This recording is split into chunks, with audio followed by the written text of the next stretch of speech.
Hello everyone, my name is Gaurav Pathak and I am teaching you building planning and architecture. So इसका introduction part है कि हम किसी भी building को बनाते हैं तो हम उसको प्लान कैसे करते हैं, बनाने से पहले हम क्या क्या स्टेप्स यूज़ करते हैं वो हम इसके बारे में पढ़ेंगे। सो पहला पॉइंट ये कहता है कि in a residential building two factors are of great important.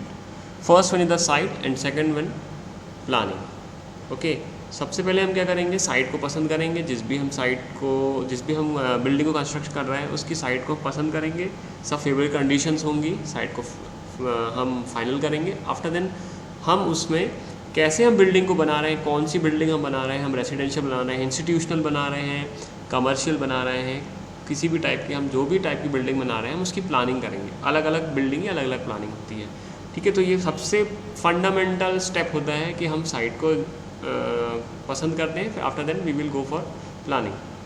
Second one यही बोल रहा है कि हम पहले साइट को, सूटेबल साइट को हम सिलेक्ट करते हैं, then we will plan the building. Third point ये कहता है the functional planning is a prerequisite of any type of building. वो ये बताते हैं कि कोई भी बिल्डिंग यदि बनी है तो सबसे पहले उसकी क्या है, हम फंक्शनल प्लानिंग करते हैं कि हम जिस भी उद्देश्य से हम काम कर रहे हैं वो उस बिल्डिंग में फुलफिल होगा कि नहीं होगा, ठीक है। यदि हम कोई कमर्शियल बिल्डिंग बना रहे हैं तो उसमें हम पार्किंग दे रहे हैं तो उसमें फंक्शनल है कि नहीं, बहुत सारी चीज़ें इसमें मिलती हैं, ठीक है। फंक्शनल प्लानिंग करना ज़रूरी है।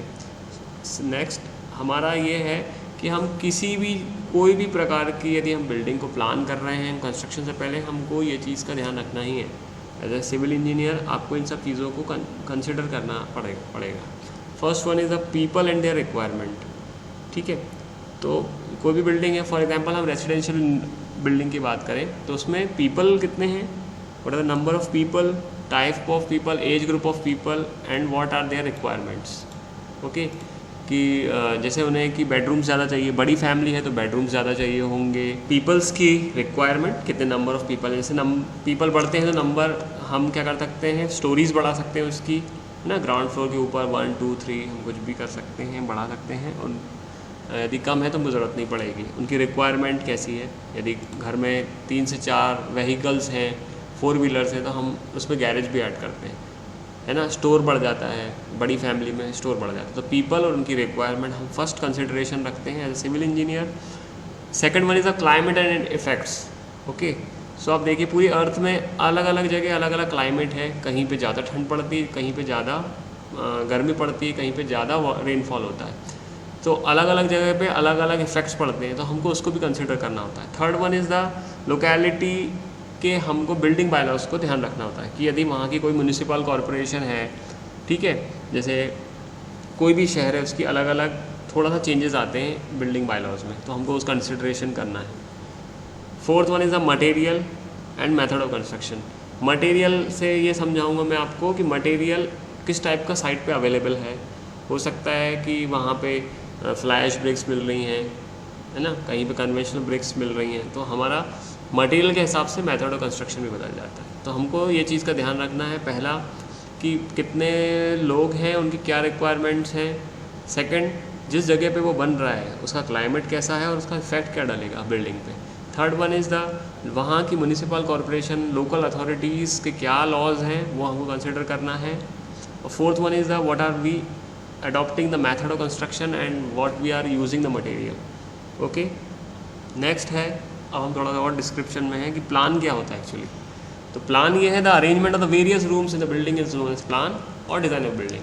प्लान का कहते हैं, डिज़ाइन कहते हैं कि हम उनका कैसा आपस में अरेंजमेंट करेंगे, वो हमारा प्लान होता है। अब प्लान में क्या चीज़ है, हम इसके बारे में डिटेल में ये लिखा हुआ है। While attempting to plan of a building the main criteria to be constantly keeping in mind by the engineer is the general scope और purpose of the building. Okay, जब भी हम प्लान करते हैं तो जो भी इंजीनियर है वो ये चीज़ का ध्यान रखता है कि जिस चीज़ के लिए वो बनाई जा रही है उसका पर्पस फुलफिल हो रहा है कि नहीं हो रहा है। फर्स्ट पॉइंट ये बोला, each type of building has its own requirement to suit its purpose in the best possible manner. Okay, देखिए कोई भी बिल्डिंग है तो उसका क्या है, पर्पस सॉल्व होना चाहिए, ये हमको ध्यान रखना है। यदि कोई कमर्शियल बिल्डिंग बन रही है तो कमर्शियल तरीके से उसका वो होना चाहिए। हम रेसिडेंशियल के कॉन्सेप्ट वहाँ यूज़ नहीं कर सकते, इसलिए उनकी अलग रिक्वायरमेंट होती है।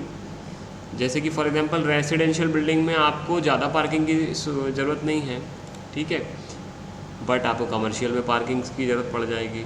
आपको इंस्टीट्यूशनल में ज़्यादा वॉशरूम्स या लेट बाथ ये चीज़ देनी पड़ती है, बट रेसिडेंशियल में हम ये चीज़ नहीं करते हैं, है ना। रेलवे स्टेशन जैसे है, रेलवे स्टेशन क्या है, एक कमर्शियल बिल्डिंग है, पब्लिक बिल्डिंग है, पब्लिक बिल्डिंग में हम उसकी अलग प्लानिंग होती है। तो हम ये देखते हैं कि जिस भी हम टाइप की बिल्डिंग को बना रहे हैं उसकी सभी रिक्वायरमेंट्स अच्छे तरीके से होना चाहिए, इन the best possible manner. Second point बोलता है, जब भी हम बिल्डिंग के प्लान को हम डेवलप कर रहे हैं, हम आगे उसमें और प्लानिंग कर रहे हैं, तो हम उस सेकंड स्टेप हमारा क्या बढ़ जाता है कि हम रूम के साइज़ को देखें। रूम के साइज़ को हम प्लानिंग करते हैं, उनकी लोकेशन कि हमको कहाँ रखना है। ओके, जैसे कि फॉर एग्जांपल ड्राइंग और लिविंग रूम जो होते हैं वो हमको एंट्रेंस में ही देने होते हैं, है ना, पहले ही हमको देने होते हैं।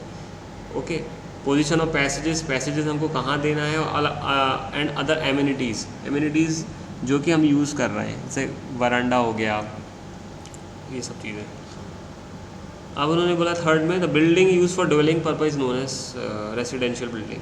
ओके, सो जो भी बिल्डिंग हम रहने के पर्पज़ से यूज़ करते हैं वो रेसिडेंशियल होती है। ओके, नेक्स्ट हमारा जो है स्लाइड है वो है कि हम एक रेसिडेंशियल बिल्डिंग, हम स्पेसिफिकली अब रेसिडेंशियल बिल्डिंग की बात करते हैं। So what are the different rooms where we require in residential building. सबसे पहले होता है लिविंग एंड ड्राइंग रूम, जिसमें हम अपना लेजर टाइम हम स्पेंड करते हैं, हमारे गेस्ट आते हैं तो हम उनको इसमें रखते हैं, तो living room and drawing room. Second one is a dining room जहाँ पे हम अपना लंच डिनर खाते हैं। ओके, डाइनिंग रूम रहेगा, डाइनिंग रूम है, किचन रहेगा, store, study room, bedroom, bath WC and veranda. Okay, these are the different rooms which is used in the residential building. यदि हम दूसरी बिल्डिंग्स की बात करें तो ये रूम्स के नाम बदल जाएंगे। ओके, जैसे हम स्कूल की बात करते हैं, स्कूल में प्रिंसिपल का ऑफिस हो जाएगा, ठीक है, स्टाफ रूम हो जाएगा। ओके, वहाँ पे भी किचन होता है बट छोटा किचन में हमारा हो जाता है। स्टोर रूम्स ज़्यादा बड़े रहेंगे, स्टडी रूम्स मतलब क्लासरूम सबसे ज़्यादा रहेंगे। रेसिडेंशियल में हमारा एक ज़्यादा बड़ी फैमिली है तो 2, ठीक है। बेडरूम्स का कॉन्सेप्ट नहीं है वहाँ पे। बाथ एंड WCs ज़्यादा अमाउंट में रहेगी, और वरांडा यहाँ पे हम ले सकते हैं। यदि स्कूल है तो हम यहाँ पे क्या चीज़ देंगे, हम यहाँ पे प्लेग्राउंड देंगे। बहुत सारी चीज़ें बढ़ती घटती हैं, तो एक्चुअली क्या यूनिक चीज़ होती है। रेसिडेंशियल बिल्डिंग में ये चीज़ें यूज़ होती हैं, स्कूल में अलग रहेंगी, पब्लिक बिल्डिंग्स में अलग रहेंगी, सभी जगह अलग अलग रहेंगी। ओके, सो ये हमारा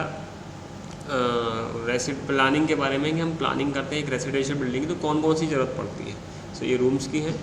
ओके, आज का लेक्चर यही ख़त्म करते हैं।